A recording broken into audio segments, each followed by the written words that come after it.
আসসালামু আলাইকুম। আওয়ামী লীগের সাধারণ সম্পাদক ওবায়দুল কাদের আন্তর্জাতিক গণমাধ্যম বিবিসির সঙ্গে বেশ কিছু কথা বলেছেন, ইন্টারভিউ দিয়েছেন। সেখানে দলের যে বর্তমান অবস্থা, তাদের যে ভাবনার জগৎ এবং আগামী দিনে কি করতে চান সে বিষয়ে বেশ কিছু কথা বলেছেন। সেগুলো নিয়ে অবশ্যই একটু কথা বলতে চাই। এর আগে তিনি হঠাৎ করে যে ভারতের একটি গণমাধ্যম দ্য ওয়ালের সঙ্গে একটি সাক্ষাৎকার দিলেন, সেটিও ওভার ফোনে। এর বাইরে একটি ইউটিউব চ্যানেলে তিনি ওভার ফোনে সাক্ষাৎকার দিলেন। সেখানে তিনি যেসব দাবি করেছেন, কিভাবে তিনি বাথরুমে লুকিয়েছিলেন, কত ঘন্টা পর তার খোঁজ পাওয়া গেছে, তিনি কিভাবে দেশ চালেন, এগুলো অনেকের কাছে নাটকীয় মনে হয়েছে, বেশ গুজব মনে হয়েছে। আওয়ামী লীগ নেতা কর্মীদের কাছে এমনটা মনে হয়েছে। সে বিষয়ে নতুন করে কোনো কিছু আলোচনা করতে চান, বরং আমি তখন বলেছিলাম দ্য ওয়ালকে দেওয়া ইন্টারভিউর পরপরই যে ওবায়দুল কাদের কিভাবে এখন আওয়ামী লীগের মুখপাত্র হিসেবে কথা বলেন, এটি অনেকের কাছে এখনো বিস্ময়কর। তো বিবিসি বাংলা পক্ষ থেকে তার কাছে প্রশ্ন ছিল, 5 আগস্ট যে সরকারের পতন ঘটতে যাচ্ছে, এর আগের দিন পর্যন্ত তারা আজ করতে পেরেছিলেন কিনা। ওবায়দুল কাদের বলছেন 4 আগস্ট দলের বা সরকারের পক্ষ থেকে খুব হার্ড করে একটি মিটিং ছিল। সেখানে সেনাবাহিনী, আইন শৃঙ্খলা রক্ষাকারী বাহিনী, সরকারের মন্ত্রী, এমপি এবং শীর্ষ নেতারা, দলের শীর্ষ নেতারা উপস্থিত ছিলেন। সেখানে তারা আসলে ওই দিন পর্যন্ত বুঝতে পারেননি যে তাদের পতনটা এইভাবে ঘটতে যাচ্ছে। তারা বুঝতে পেরেছিলেন যে কিছু একটা ঘটতে যাচ্ছে, কিন্তু পতন ঘটবে এমনটা তা তখনও মনে করেননি। এবং তিনি এইসবের জন্য যাদের উপর দায় চাপালেন সেটা হচ্ছে বিভিন্ন পর্যায়ের গোয়েন্দা সংস্থা। তার বক্তব্যটি এরকম যে, আমার মনে হয় ইন্টেলিজেন্স এই বাস্তবতাটাকে যথাযথভাবে বোঝাতে সক্ষম হয়নি সরকারকে। ওবায়দুল কাদের এই বক্তব্য আমরা কতটুকু গ্রহণ করব? ক্ষমতা যারা থাকে, সরকারে যারা থাকে, এমনকি এখনো যারা ক্ষমতা রয়েছে, আমি মনে করি তারা সবসময় অন্ধ থাকে। এই সরকারও বা সরকার পরিচালনার সঙ্গে বিহাইন্ড দ্য স্ক্রিন যারা জড়িত রয়েছেন, তারাও বুঝতে পারছে না যে তাদের অবস্থা কতটা ভয়ঙ্কর দিকে যাচ্ছে। আওয়ামী লীগও তেমন বুঝতে পারেনি, এটি একান্ত আমার বিশ্বাস। আমি একটা উদাহরণ দিয়ে বলি আওয়ামী লীগের ক্ষেত্রেই। এই যে ওবায়দুল কাদের ইন্টেলিজেন্সের উপর চাপিয়ে দিল, হতে পারে যে ইন্টেলিজেন্স বোঝাতে সক্ষম হয়নি, অথবা গোয়েন্দা সংস্থাগুলো থেকে সেভাবে 100% কোন বিশুদ্ধ রিপোর্ট তাদের সামনে উপস্থাপন করা হয়নি, এটাও ষড়যন্ত্রের পাঠ হতে পারে, আমি ধরে নিলাম। কিন্তু বাস্তবতা হচ্ছে, যেটি বলছিলাম, শেখ হাসিনার অহংকার, আত্মবিশ্বাস এমন জায়গায় পৌঁছেছিল যে তিনি যা মনে করেন সেটাই সঠিক, এর বাইরে আর কিছু হতে পারে না। 2024-এর যে তুমুল বিতর্কিত নির্বাচন, সেই নির্বাচনের গোয়েন্দা সংস্থাগুলোর মধ্যে সবচেয়ে স্পর্শকাতর একটি সংস্থা, আপনারা বুঝে নিতে পারছেন তাদের কথা বলছি। তারা যাদের সম্পর্কে পজিটিভ রিপোর্ট দিয়েছিল, সেই রিপোর্ট সম্পর্কে আমি কম বেশি জানতাম, সেই রিপোর্ট অনুযায়ী নমিনেশন দেওয়া হয়নি। আমরা জানি এটি একতরফা নির্বাচন, প্রহসনী নির্বাচন। তারপর তাহলে তো গোয়েন্দা সংস্থা রিপোর্টগুলো নেওয়ার কোনো প্রয়োজন ছিল না। গোয়েন্দা সংস্থাগুলোর রিপোর্টের ভিত্তিতে নমিনেশন দেওয়া হয়নি। তুমুল বিতর্কিত নির্বাচনে ও তুমুল বিতর্কিত ব্যক্তিদেরকেও নমিনেশন দেওয়া হলো। এই হচ্ছে শেখ হাসিনা আত্মবিশ্বাস। তো ছাত্রদের সেই আন্দোলনে নিজেদের কিছু ভুল এবং পরিস্থিতি নিয়ে আওয়ামী লীগের মধ্যে নাকি বর্তমান পর্যায়ে নানান ধরনের আলোচনা চলছে, এটি ওবায়দুল কাদেরের দাবি। এবং সরকার পতনের জন্য যে গণ অভ্যুত্থানের সৃষ্টি হয়েছিল, তিনি সেটিকে গণ অভ্যুত্থান বলতে চান না, এটিকে তিনি দেখছেন সাম্প্রদায়িক শক্তির উত্থান হিসেবে। তার বক্তব্যটা যদি হুবহু বলে, তিনি বলছেন যে এটা তো আসলে গণ অভ্যুত্থান নয়, গণ অভ্যুত্থান বলা মোটেই সঠিক হবে না, এটা আসলে বৈষম্য বিরোধী ছাত্র আন্দোলনের নামে যা বাংলাদেশের সাম্প্রদায়িক ফার রাইট শক্তির উত্থান, কারণ তারা 71-এর পরাজয়ের প্রতিশোধ নিতে চেয়েছে। আমি মনে করি ওবায়দুল কাদের যদি বলেছেন অবশ্যই সত্য, তবে আংশিক। এটি অবশ্যই গণ অভ্যুত্থান ছিল। মানুষ হয়তো বুঝতে পারেন যে এর পেছনের গভীর চক্রান্ত বা ষড়যন্ত্রটা কি, কিন্তু মানুষ তো নেমে এসেছিল। কেন মানুষ নেমে এসেছিল? আওয়ামী লীগের ভেতরকার আওয়ামী পরিবারের সদস্যরাও সেই আন্দোলনে শরিক হয়েছিলেন। আগেও দায়িত্ব নিয়ে বলছি, এখনো বলছি। কেন এসেছিল? কারণটা কি ছিল? 71-এর প্রতিশোধ নেওয়ার চেষ্টা করা হয়েছে, এই আন্দোলনের পিছন থেকে ষড়যন্ত্র হয়েছে, বা সেই ষড়যন্ত্রের মধ্যে থেকে আন্দোলনের উৎপত্তি, সব ঠিক আছে। কিন্তু আওয়ামী লীগ যে তার নিজের ভুলটা এখনো স্বীকার করছে না, আওয়ামী লীগ যে তার ওই সময়কার দানবীয় যে চরিত্র, সেই সম্পর্কে এখনো তাদের চোখ খোলেনি। আমাদের কিন্তু সেই কথাই বলতে হবে। এবং এখনো আপনি দেখবেন এই যে কথা বলছি, আমার এই কমেন্ট বক্সে, এই চ্যানেলে অনেকে আমাকে গালিগালাজ করে শেষ করে দিবেন।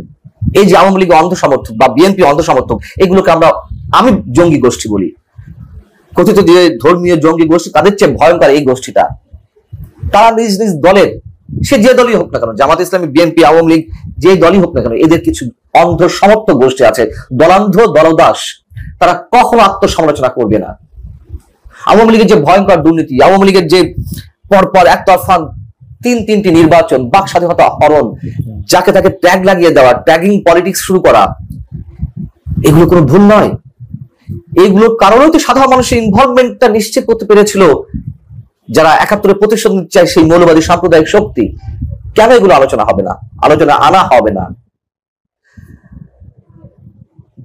ছাত্র জনতার সেই আন্দোলনের যে হত্যাকাণ্ড এবং দমন নীতি চালানোর অভিযোগ আমি বাদ দিলাম, যে সেই আন্দোলনে তারা গুলি চালিয়েছে, অবশ্যই সরকার গুলি চালিয়েছে, কিন্তু তৃতীয় পক্ষ, তৃতীয় শক্তিও এটিকে অন্যভাবে ব্যবহার করার জন্য গুলি চালিয়েছে, এটাও সত্য কথা, সেই বিশ্লেষণে যাচ্ছি না। কিন্তু 15.5 বছরের আওয়ামী লীগের যে চরিত্র আমরা দেখেছি, সেটিকে অস্বীকার করবো কিভাবে? আওয়ামী লীগের কোন নেতা কর্মীরা আজ পর্যন্ত প্রকাশ্যে ব্যক্তিগত জায়গা থেকে হোক, আমি বলছি সামাজিক যোগাযোগ মাধ্যম কিংবা আনুষ্ঠানিকভাবে গণমাধ্যমে, কেউ তো অনুসরণ করেনি। এটি তো বাস্তবতা। এটি কোন ধরনের আমাদের কাছে দৃশ্যমানও হয়নি। সেই প্রশ্নের জায়গা থেকে ওবায়দুল কাদের বিবিসিকে বলছেন যে ক্ষমা চাওয়ার বিষয় দেশের মাটিতে, দেশের বাইরে থেকে আমরা ক্ষমাটা চাইবো কেমন করে? সবকিছুই তো সূত্র দেশের মাটিতে বসেই আমরা যদি কোনো কিছু অনুশোচনা, ক্ষমা এসব বিষয় যদি থাকে, তাহলে অবশ্যই আমরা দেশের মাটিতে আমাদের যে বিশ্লেষণ, আমাদের যে রাজনৈতিক চিন্তা, তার প্রতিফলন অবশ্যই ঘটবে। মানে কতটা এখনো পর্যন্ত ভুলের জায়গায় আছে আওয়ামী লীগ? কি হয়, আমি ধরে নিলাম যে ছাত্র জনতা আন্দোলনে আপনারা ভুল করেছেন, দরকার নেই, কথা বলছি, যদি সেটিও ভুল না বলেন, আপনারা বলেন যে ভুল আছে। 15.5 বছর যা করা হয়েছে, কোন সরকারই তো 15.5 বছর কেন, 5 বছর 2 বছর জন্য যদি ক্ষমতায় আসে, কেউ তো সবসময় সঠিক কাজটা করে তা তো না, ভুল ভ্রান্ত থাকে। সেই জায়গাতেও আপনারা কেউ ভুলটা স্বীকার করছেন না। এইভাবে তো দল কতটুকু এগোবে? আওয়ামী লীগের মতো একটা প্রাচীন দল নিজেদের ভুল বুঝতে পারে না, বা 4 আগস্ট তারা তাদের যে পতন অতি সন্নিকটে, এটুকু বুঝতে পারেনি, এটি আওয়ামী লীগের মতো একটা প্রাচীন দলের দূরদর্শিতার পরিচয় হতে পারে না। এবং এখনো ক্ষমা চাওয়ার প্রসঙ্গে ওবায়দুল কাদের যে কথাগুলো বলছে, এগুলো একেবারে অ্যাভয়েড কথাবার্তা, যে দেশে মাটিতে গিয়ে কথা বলবো। আরে অনুশোচনা করেন, ভুল হলে ক্ষমা চান, সমস্যা কি? তাহলে তো মানুষ জাগতে পারে আপনাদের পক্ষে। এবং আওয়ামী লীগের যে নেতা কর্মীরা রয়েছে, তারাও তো ফেড আপ।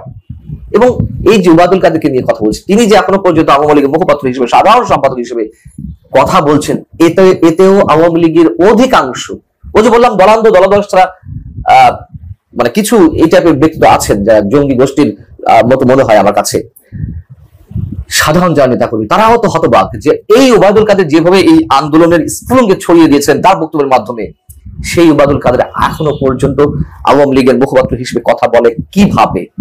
এবং গত 10 মাসে আমরা শুনছিলাম যে গত 10 মাসে 5 আগস্ট পর থেকে আওয়ামী লীগ নিজের ভুল ভ্রান্তি তারা চর্চা করার চেষ্টা করছে, নিজেরা বিশ্লেষণ করার চেষ্টা করছেন, কি করা যায়, কি করতে হবে। তো প্রমাণ তো হলো যে ওবায়দুল কাদের এখনো সেই দলের সাধারণ সম্পাদক হিসেবে কথা বলছেন। তিনি নিজে দাবি করেছেন 3 বছরের জন্য তিনি নির্বাচিত হয়েছেন সর্বশেষবার, এবং সম্ভবত আগামী ডিসেম্বর পর্যন্ত তার মেয়াদ আছে, তিনি কথা বলে যাবেন। আওয়ামী লীগ কোন পর্যায়ে গোছানো হলো তার সাংগঠনিক ভিত্তি, অবশ্যই অনেক বড় প্রশ্ন। ভালো থাকুন সবাই, আসসালামু আলাইকুম।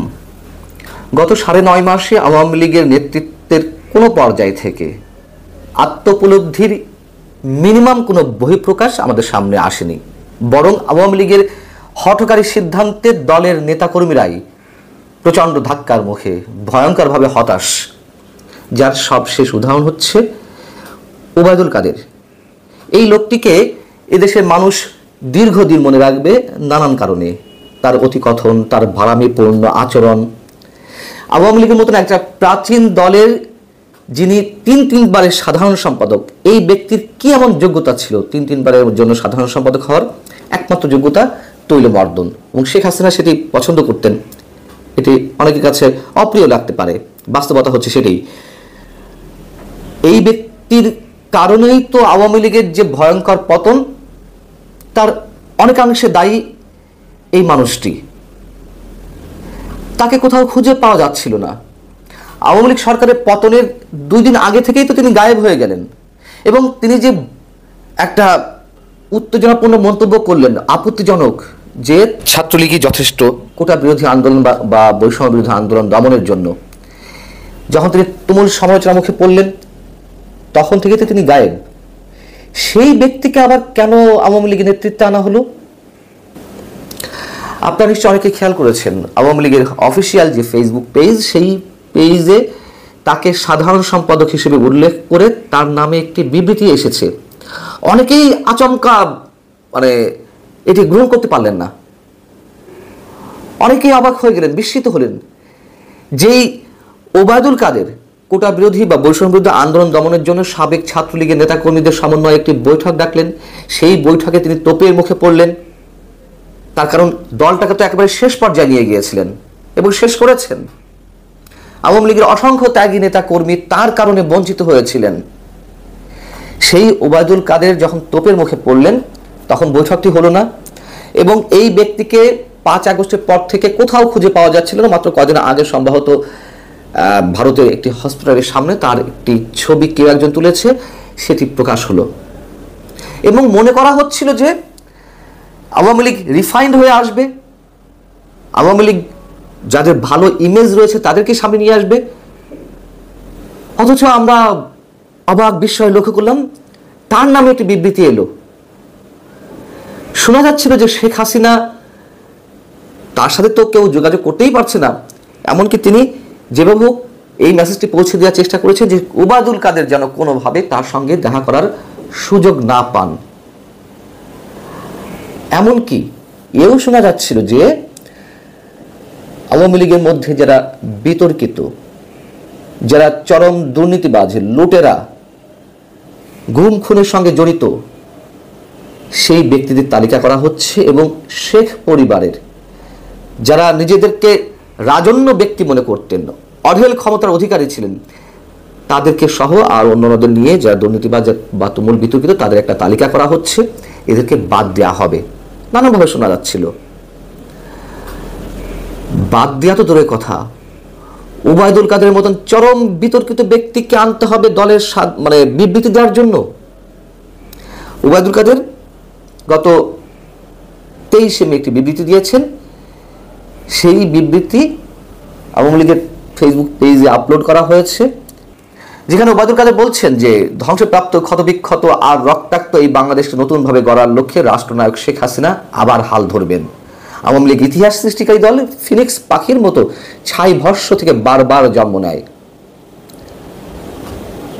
আওয়ামী লীগ প্রাচীন দল, অনেকবার বাধার মুখে পড়েছে, অনেকবার আবার জেগে উঠেছে, সব ঠিক আছে, কিন্তু সবশেষ আওয়ামী লীগের নেতৃত্বে যারা ছিলেন, ওবায়দুল কাদের মতন যারা, তারা নেতৃত্বে থাকলে আর ফিনিক্স পাখির মতন বারবার জেগে ওঠা লাগবে না। আওয়ামী লীগের যে কবর রচনা হওয়ার তা ওইভাবেই থাকবে, এটাই বাস্তবতা। ওবায়দুল কাদেরকে কতটা ঘৃণার সঙ্গে আওয়ামী লীগের নেতাকর্মীরা প্রত্যাখ্যান করছেন তা তার ওই বিবৃতি বা ফেসবুক পেজে যেটি আপলোড করা হয়েছে তার কমেন্টে একটু চোখ ঘোরালেই দেখতে পারবেন যে আওয়ামী লীগের নেতাকর্মীরা কি বলছেন। সেখানে কেউ কমেন্ট করছেন, কাদিরা কোথায়, তারা দেশে পাঠান, ওনার মতো লোক দিয়ে আর আওয়ামী লীগকে ধ্বংস করবেন না, ও একটা মলম বিক্রেতা, সারা বছর চিল্লাইছে খেলা হবে খেলা হবে, যেই খেলা শুরু হয়েছে তখন ও পালায় গেছে। আরেকজন লিখছেন, ওনাকে এত বিবৃতি দিয়ে বিভিন্ন স্টাইলে হাফ লেডিস মার্কার ছবি তুলে বেশি বেশি করে আপলোড দিতে বলুন, ব্যঙ্গ করে বলছেন। কেউ বলছেন, আওয়ামী লীগে ওবায়দুল কাদের আবার যদি ফিরে আসে এবার দলীয় লোকজন নিয়ে জুতা পিটা করা হবে। কেউ কেউ বলছেন কাদেরকে বাদ দেওয়া না হলে আবারও ভয়াবহ পরিণত হবে। এখন একটু খোঁজ খবর নেওয়ার চেষ্টা করলাম যে কিভাবে তার এই বিবৃতিটি প্রকাশ পেল। অনেকে বলছেন যে এটি দলীয় সভানেত্রী শেখ হাসিনা জানতেন না বা জানেন না, এটি তার অগোচর হয়েছে, কেউ একজন অতি উৎসাহী হয়ে দিয়ে দিয়েছে। এসব কথাবার্তা আত্মপ্রবঞ্চনামূলক। আওয়ামী লীগের ফেসবুক পেজে কেউ একজন এটি আপলোড করে দেবে যারা অ্যাডমিনের দায়িত্বে আছেন, আর এটি শেখ হাসিনা চোখে পড়বে না, তিনি খুব সুন্দরভাবে দেখে যাবেন, এটা মনে করার কোনো কারণ নেই। এটা অবশ্যই আমরা মনে করি শেখ হাসিনার নির্দেশেই হয়েছে, অথবা শেখ হাসিনার মৌন সমর্থন আছে। শেখ হাসিনা, তাকে নিয়ে আপাতত কোনো মূল্যায়ন করলাম না, কিন্তু ওবায়দুল কাদের মতন তুমুল বিতর্কিত দুর্নীতিবাজ, তাকে তো অনেকে কারণ বলে। এই ধরনের লোককে যদি আবার দলের নেতৃত্বে নিয়ে আসা হয়, তিনি তো আওয়ামী লীগ সরকারের পতন ঘটিয়েছেন, দলটাকেও শেষ করেছেন, সেই ব্যক্তিকে আবার শেখ হাসিনা কি কারণে আনতে চান লাইমলাইটে? একটা মানুষের তো নানান ধরনের যোগ্যতা লাগে নেতৃত্ব দানের জন্য।